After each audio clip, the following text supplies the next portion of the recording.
যে আমাদের কাছে বাবা মাকে নিয়ামত স্বরূপ পাঠিয়েছে, আমাদের আখেরাত বলেন, পরকাল বলেন, আর দিন বলেন, দুনিয়া বলেন, সবটাই কিন্তু তাদের সঙ্গে আল্লাহ কিন্তু ওতপ্রোতভাবে একটা সুন্দর একটা সম্পর্ক দিয়ে দিয়েছে আর কি।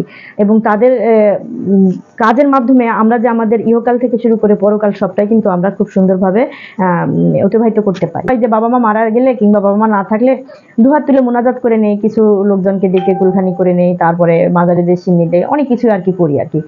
তো আমি আজকেও আবারও বলছি, আমি এই ধরনের পোস্ট আসলে করতে চাইনি। এগুলো বিতর্কিত ব্যাপার, ধর্মীয় ব্যাপার। আমি এতটা ধর্মীয় ব্যাপারে এতটা ডিপলি আসলে এই ভিডিওতে অন্তত এক্সপ্লেন করব না।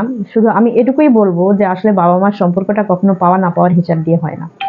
বাবা মা আপনার কাছে আছে, বা আপনি যে বাবা মাকে এখন পর্যন্ত পেয়েছেন, তাহলে আপনি পৃথিবীর ভাগ্যবানদের ভিতরে একজন।